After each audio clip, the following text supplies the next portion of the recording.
Una de cada 6 personas en el mundo es infértil. Son datos que ha arrojado la Organización Mundial de la Salud y son datos preocupantes para los que esta misma organización pide soluciones. Manuel. Sí, la OMS advierte que es una situación crítica. El informe revela también que la infertilidad no discrimina, a diferencia de otros problemas de salud. En este caso, no importa si se trata de países de ingresos altos, medios o bajos. La tasa varía un poco más de un punto entre los más afortunados económicamente, el 17,8% de afectados, y el resto con el 16,5%. Los problemas de infertilidad, señala la OMS, pueden causar, entre otros, problemas de angustia y dificultades financieras que afectan al bienestar mental de las personas afectadas. Gracias, Manuel. Hablamos con José Berna, director de IBI Zaragoza. Hola, José. Hola, buenos días. A ver, son datos preocupantes realmente si en el mundo casi un 20%, es que hablamos de un 17,5% de la población sería infértil. ¿Les ha sorprendido este dato a los profesionales?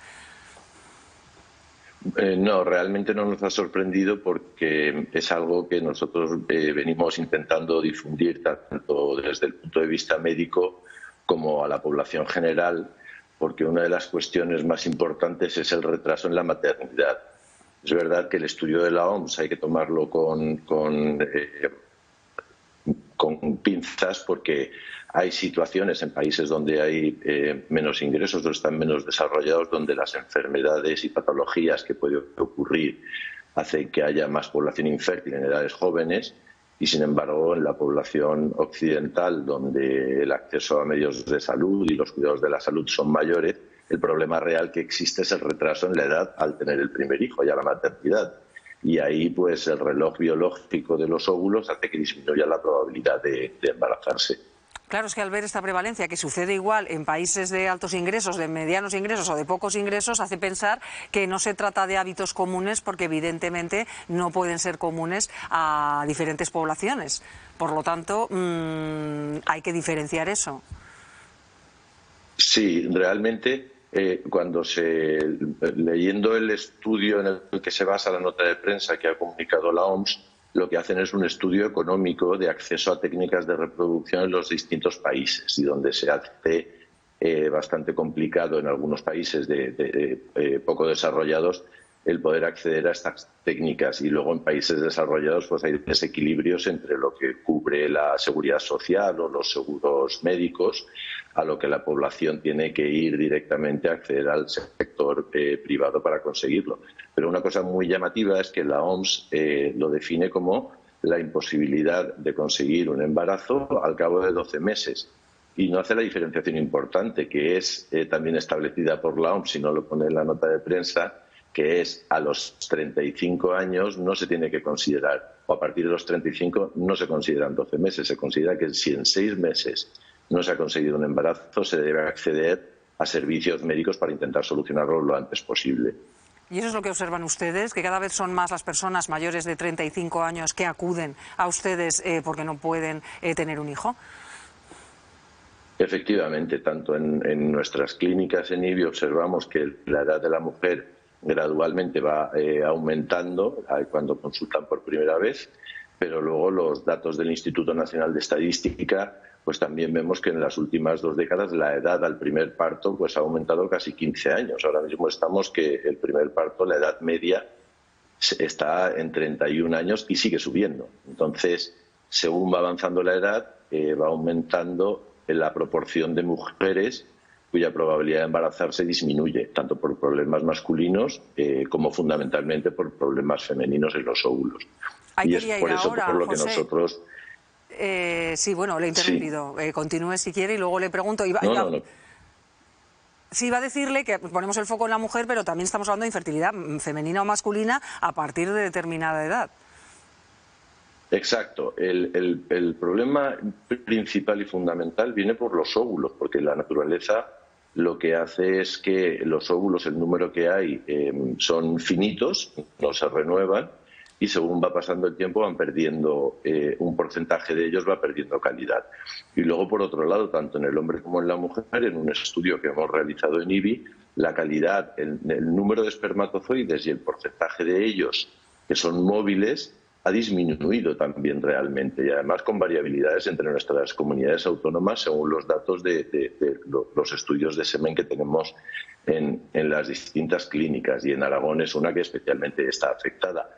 Ahora, eso no quiere decir que la capacidad de fecundar de ese semen esté disminuida. Eso no lo tenemos demostrado. Y ahí, pues tanto la OMS como nosotros, quizá a tóxicos ambientales, a cosas de plásticos y todo esto, pues puedan estar afectando. Volviendo a su experiencia, porque entendemos que también es un reflejo de la sociedad, ¿son fundamentalmente parejas las que van buscando ese embarazo o hablamos de personas solas? Pero, ¿me puede repetir la pregunta que no le he oído? Sí, no, le decía que un poco por ver, se está observando que cada vez se retrasa más la maternidad o la paternidad y por eso quizás esos problemas también de infertilidad. Y le preguntaba si prevalecen las parejas que van buscando ese embarazo o personas solas. Ahora mismo, por ver un poco el reflejo de la sociedad a través de quienes acuden a la reproducción asistida, en este caso. Sí, esto es muy interesante porque antes el acceso a la reproducción asistida estaba muy estigmatizado y ahora cada vez más pues vienen mujeres solas o mujeres con parejas del mismo sexo a hacer tratamientos de fertilidad, y luego aquellas mujeres que son conocedoras que el retraso de la maternidad, el tener el primer hijo, les puede afectar y acuden a nuestro centro para preservar los óvulos para que se mantengan con la calidad que los preservan en esa edad, y eso es un dato muy importante. Es verdad que lo más importante de todo sería, tenemos diferencias en nuestro entorno. En Francia la edad del primer parto son 6 años menor que en España. Entonces, tanto la concienciación social, el estilo de vida, como las políticas sociales para poder acceder a la maternidad o a la paternidad sin que afecte laboralmente es una cosa de primer orden, porque hay que mantener población trabajadora dentro de unos años, y cuando todos los baby boomers estén entrando en la edad de jubilación, pues la población trabajadora va a ser muchísimo menor. Es un problema económico importante. Pues José Serna, director de LIBI Zaragoza, le agradecemos que nos haya dedicado estos minutos en Aquí y Ahora. Un saludo. Muchísimas gracias, un saludo.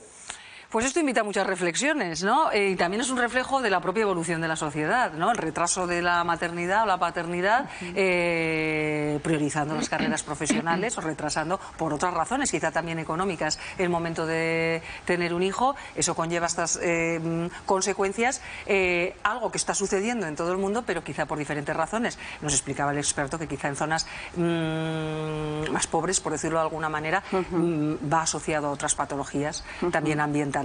Isabel.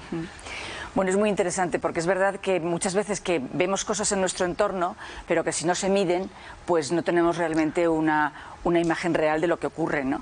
Entonces, esta nota de prensa que ha lanzado la OMS, que también, bueno, en esa nota de prensa la OMS dice que es un estudio que ha hecho sobre los últimos estudios publicados, o sobre los últimos datos publicados en los últimos 30 años, y que no hay estudios anteriores que nos puedan mostrar si esto es un hecho, si esto ha ocurrido siempre o es una cuestión nueva de ahora, ¿no? Pero bueno, independientemente del estudio que hace, bueno, es verdad. Sí, estamos hablando de un 18, casi un 18% sí, de personas en el mundo infértiles. Efectivamente. No es un dato... No, es un dato que importante. Se debe pasar por alto. Es un dato importante, pero y además es que es lo que vemos, ¿no? Es lo que vemos en nuestro entorno, ¿no? Y con las personas con las que convivimos. La edad del primer hijo, como nos decía el director del IBI, a ellos les sale el 31 años. Nosotros hicimos un estudio aquí en el Clínico de Zaragoza hace unos 8 años y la edad media del primer hijo son 30 años. Y hay que tener en cuenta que esa edad media, cuando nosotros dividíamos entre inmigrantes y españolas, esa edad media baja porque las inmigrantes tienen más hijos y sus primeros hijos a mucho más jóvenes. Es decir, que la edad de las españolas está por encima de los 30 años, porque la vida ha cambiado mucho y lo que me ha gustado también que él hace referencia a políticas sociales de conciliación real. Tener un hijo no supone estar 3 meses de baja. o 4 meses de baja. Supone mucho más. Supone una dedicación y una responsabilidad. ¿Verdad, Jorge? Que me hace así. Sí, pero por eso daba el dato de Francia, de quizá en políticas para la conciliación que hacen que se animen antes a tener hijos, Claro. como en otros países de Europa, puesto que España probablemente, Claro. no tenemos el dato, pero sea uno de los países con la natalidad más tardía. Lo que sí sabemos es que es uno de los países con menor natalidad. Claro. Por otra parte, otra de las conclusiones a las que llega, o de los llamamientos los que hace la OMS, es, ojo, porque si estamos hablando de esa infertilidad y hay que recurrir a procesos de fecundación, eso tiene un coste si es en el ámbito privado, no todo el mundo se lo puede permitir, por lo tanto la infertilidad afectaría de diferente forma en función de la capacidad económica. Sí, y una cuestión que y me nos parece... lanzo mucho más porque nos vamos a tener que ir enseguida a publicidad y vais a tener que Una defender cuestión esto muy rápido. importante que él también ha remarcado, y la OMS también, que es que la infertilidad se carga siempre en las espaldas de las mujeres, y ojo, cuidado, que también está y la OMS lo dice, que es un problema de ambos sexos, de hombres y mujeres. Esto quería remarcarlo. Yo incidiré en lo que dices, y la OMS lo dice en ese informe, ¿no? No analiza algunas cuestiones o las tendencias porque no dispone, dice, de datos, pero lo que sí hace es un llamamiento a los gobiernos de que tienen que tomarse este asunto más en serio, que es un asunto, un problema de salud pública, el problema de infertilidad, y que tienen que ponerse las pilas en que haya un servicio de calidad para que los servicios de fertilidad, ¿no? No me sale la palabra, asistida, ¿no? Sí, técnicas de reproducción asistida en el servicio público de salud, porque aquí lo que ocurre es que cuando alguien se enfrenta a este problema, una pareja pues tiene que recurrir mayormente por temas de tiempo al sector privado, y no todo el mundo se puede permitir pagar los costosos técnicas de reproducción. Entonces yo creo que ahí hace un llamamiento y llama a los gobiernos a que se tomen muy en serio este asunto y establezcan políticas de alta calidad y servicios públicos, ¿no? Sí. Y desde luego que tenemos un problema de natalidad en España, y asociado a esto pues la infertilidad, y esto pues se cambia con políticas que ayuden a que las familias se animen a tener hijos a una edad más temprana, y esto tiene toda relación también con el tema laboral, con la conciliación y con las políticas de conciliación, tema que laboral. algo hemos mejorado, porque hasta hace 2 días el padre no pintaba nada en el cuidado de los hijos, le daban 3 días cuando era padre, y bueno, pues ahora afortunadamente estamos en otra órbita, pero quedan muchos pasos que dar. Eva. La OMS alertaba que en un porcentaje muy elevado de casos el coste del tratamiento para ser madre, para ser padres, con estos tratamientos asistidos supera los ingresos medios anuales, con lo cual ¿quién se puede permitir esto? O sea, y es solamente una parte muy pequeña de la población puede tomar la decisión de invertir ese dinero en un tratamiento, y estamos hablando de países desarrollados, imaginad en los países en los que no. Por otro lado, las políticas públicas de sanidad, si quieren implementar estos ciclos de tratamiento, son muy costosos para los países también, con lo cual la OMS hace bien en señalar que esto es un problema y que hay que tomarlo ya como tal, como un problema. Y luego me ha gustado mucho, y coincido con Isabel, que también ponga el foco en que esto no es solo una cuestión de la mujer, que aunque a pesar de que en su estudio no se habla de infertilidad femenina y masculina, pero exactamente que es una cuestión de los dos, y que no solamente se puede poner el foco en las mujeres en esto. De hecho, hubo un reciente estudio dijo que la calidad del semen en el último medio siglo era la mitad, o sea que eso está corroborado científicamente.